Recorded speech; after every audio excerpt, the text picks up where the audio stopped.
389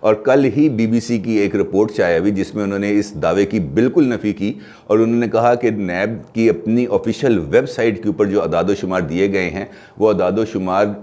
عمران خان کے جاری کردہ ٹویٹ سے کمپیٹیبل نہیں ہیں, اس سے مطابقت نہیں رکھتے. یعنی کہ عمران خان کو ایک مرتبہ پھر نیب کے حکام نے ٹوپی پہنا دی, اور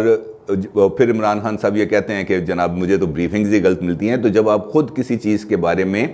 اس کو پروب نہیں کرتے اور جو بھی انفارمیشن آتی ہے اس کو ٹویٹر پر پاس آن کرتے ہیں تو پھر آپ کو شرمندگی کا سامنا بھی کرنا پڑے گا. اب ہم آتے ہیں اپنے اصل ٹاپک کی طرف. نواز شریف نے آصف زرداری کو کیا پیغام دیا؟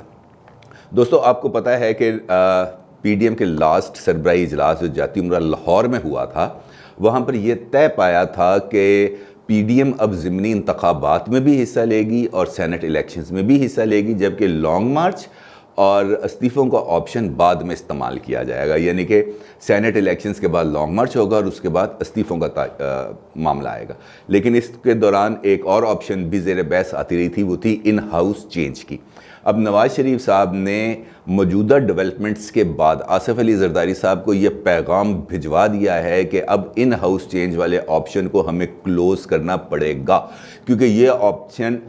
جو اس وقت ان کے سامنے سچویشن ہے اس کے مطابق یہ آپشن اب اتنی زیادہ وائبل نہیں ہے, کیونکہ ان کا یہ ماننا ہے کہ اسٹیبلشمنٹ واضح طور پر یہ ہمیں یقین دہانی کرانے میں ناکام رہی ہے کہ وہ اس عمل کے اندر غیر جانبدار رہیں گے. لہذا اگر وہ غیر جانبدار نہیں رہیں گے تو ہمارا حال بھی وہی ہوگا جب ہم نے سینٹ کے اندر صادق سنجرانی صاحب جو چیئرمین سینٹ ہیں ان کے خلاف تحریک عدم اعتماد پیش کی تھی, جس کا نتیجہ ہمیں ناکامی کی صورت میں بھگتنا پڑا تھا کہ جب ہم نے شو آف ہینڈ, جب ہم نے اپنے نمبرز شو کرائے تو وہ اور تھے, اور جب بیلٹ کے ذریعے اس کا کاؤنٹ ہوا تو 13 بندے لاپتہ ہو گئے.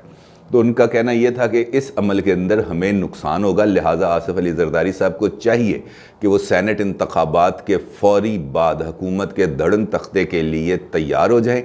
اور اس سمت کے اندر کام کرنا شروع کریں, کیونکہ یہ جو ڈبل گیم ہے یہ اب ہمیں سوٹ نہیں کرتی. اب ہمیں چاہیے کہ ہم ایک کلیئرٹی کے ساتھ بالکل سٹریٹ آؤٹ آف باکس آ کر ایک بالکل دھماکہ کریں اور حکومت کے جو ہے نا بنیادیں اس کو ہلا دیں. اس کے ساتھ ساتھ میں نے آپ کو بتایا تھا کہ انہوں نے شروع میں ایک سلیکٹرز کے حوالے سے بھی ایک پیغام دیا تھا, اور وہ پیغام ایک ان کے ٹویٹر پیغام کے ذریعے ہے. پرائم منسٹر نے کہا تھا, میں آپ کو ان کا پیغام پڑھ کے سناتا ہوں نواز شریف صاحب کا. نواز شریف صاحب نے ٹویٹر پر اپنا ایک میسیج دیا ہے, اس میں کہا ہے کہ سنگ دل وزیر اعظم. اچھا میں اس سے پہلے آپ کو یہ بتا دوں کہ یہ ٹویٹر پیغام کل کا ہے جب نیپرا نے بجلی کی قیمتوں میں ₹1.60 کا نوٹیفیکیشن کیا تھا اضافے کا, تو اس پر نواز شریف صاحب نے ٹویٹ کیا. لیکن بجلی کے حوالے سے بھی اس میں بات ہے, لیکن جو بات سلیکٹرز کے لیے پیغام ہے وہ اس کے اندر بڑا کلیئرٹی کے ساتھ ہے, جس سے ہمیں یہ بات سمجھ میں مدد ملے گی کہ سلیکٹرز آج بھی عمران خان کی پشت پر ہیں. یہ بات نواز شریف صاحب کہتے ہیں اور اس بات کو وہ سمجھتے ہیں. اب ان کا ٹویٹ کیا تھا؟ ان کا ٹویٹ یہ ہے کہ سنگ دل وزیر اعظم اور اس کے سلیکٹرز جواب دیں, آپ غریب عوام پر ظلم کے اور کتنے پہاڑ توڑیں گے. آج بجلی مہنگی کر کے آپ نے غربت اور مہنگائی تلے کچلے عوام پر وہ بوجھ کیوں ڈال دیا جسے برداشت کرنے کی وہ سکت نہیں رکھتے. دکھی عوام کو پہنچنے والی اذیتوں کی نہ اس جعلی حکومت کو پرواہ ہے اور نہ سلیکٹرز کو. اگر ہم دیکھیں تو یہ وہ پیغام ہے جو نواز شریف صاحب نے سلیکٹرز کو دیا, یعنی کہ اب سلیکٹرز کے ساتھ ان کا وہ معاملہ ان کے مطابق اب وہ ڈیڈ اینڈ کی طرف چلے گا, یعنی کہ پوائنٹ آف نو ریٹرن پر ہے, اور وہ اب بھی اپنے اس پاپولر نیریٹو سے پیچھے ہٹنے پر تیار نہیں ہیں. اور ان کا یہ کہنا ہے, مثلا نون لیگ کے چند دوستوں سے بات ہوئی کل میری اس پریس کانفرنس کے بعد DG ISPR کی, تو ان کا یہ ماننا تھا, ان کا یہ کہنا تھا کہ ہمیں اس کا نا واضح غیر جانبداری کا واضح ثبوت چاہیے. تو میں نے ان سے پوچھا کہ اب یہ ایسا تو نہیں ہے کہ ایک پریس ریلیز DG ISPR جاری کر دے کہ جناب فوج آج کے بعد بالکل غیر جانبدار ہے اور سیاسی عمل سے اپنے آپ کو لا تعلق کرتی ہے, کیونکہ اگر وہ ایسا کرے گی تو وہ بالواسطہ طور پر یہ بات کو تسلیم کر لے گی کہ وہ سیاسی عمل کا حصہ ہے, اور یہ کسی بھی ادارے کے لیے یہ بات کو تسلیم کرنا سامنے آ کر ان فرنٹ آف پیپل کہ جناب میں غیر جانبدار ہوں بڑا مشکل کام ہوتا ہے. لیکن اس کے جواب میں ان کا یہ کہنا تھا کہ اشفاق پرویز کیانی صاحب جب آرمی چیف تھے تو انہوں نے بھی ایک ایسا ہی اقدام کیا تھا, اور انہوں نے ایک